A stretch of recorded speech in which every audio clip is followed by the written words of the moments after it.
या देवी सर्वभूतेषु मातृरूपेण संस्थिता नमस्तस्यै नमस्तस्यै नमस्तस्यै नमो नमः। जय माता दी। दोस्तों, माँ दुर्गा के द्वितीय स्वरूप का नाम ब्रह्मचारिणी है और आज मैं आपको बताऊंगी कि माँ ब्रह्मचारिणी का मंत्र क्या है, माँ ब्रह्मचारिणी को हम क्या भोग लगाएं और माँ ब्रह्मचारिणी किस ग्रह से संबंध रखती है। दोस्तों, सबसे पहले मैं आपको माँ ब्रह्मचारिणी का मंत्र बताती हूँ, जो कि इस प्रकार से है। दधना कर पद्माभ्याम क्षयमाला कमंडलम देवी प्रसीद मयि ब्रह्मचारिण्य नुत्तमा। फिर से सुनिए। दधना कर पद्मभ्याम क्षयमाला कमंडलम देवी प्रसीद मयि ब्रह्मचारिण्य नुत्तमा। यह महाब्रह्मचारिणी का मंत्र है।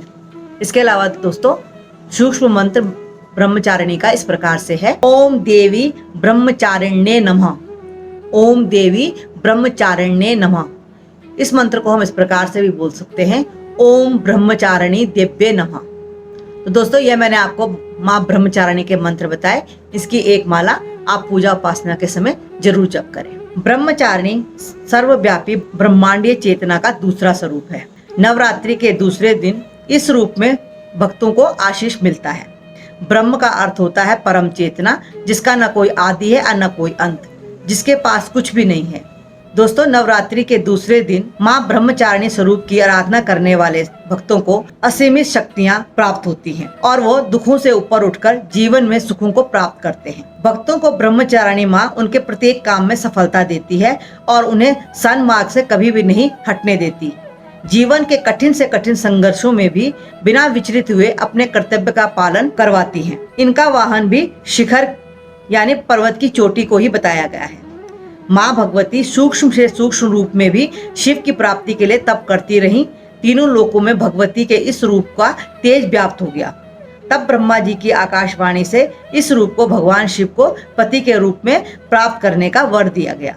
देवी के इस रूप के पूजन से जीवन के कठिन संघर्षों में भी मन विचलित नहीं होता है और दीर्घायु प्राप्त होती है। दोस्तों, माँ ब्रह्मचारिणी को भी गुड़हल और कमल के फूल बहुत ज्यादा पसंद हैं।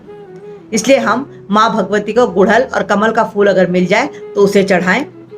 दोस्तों, कोई भी फूल अगर नहीं मिल पा रहा है तो हमें उसे मन में संकल्प करके भी मानस पूजा द्वारा चढ़ा सकते हैं।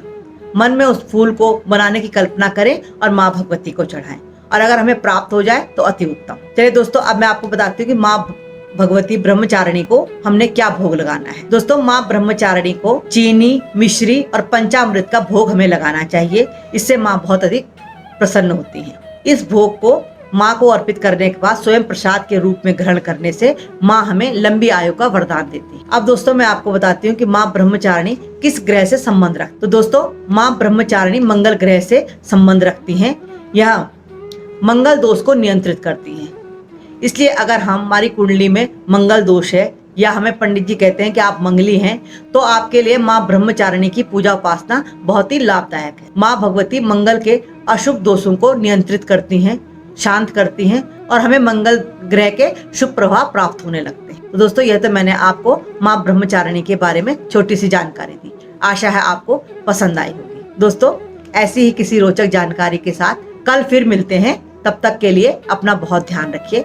माँ भगवती की कृपा हम पर हमेशा बनी रहे। इसी कामना के साथ जय माता दी।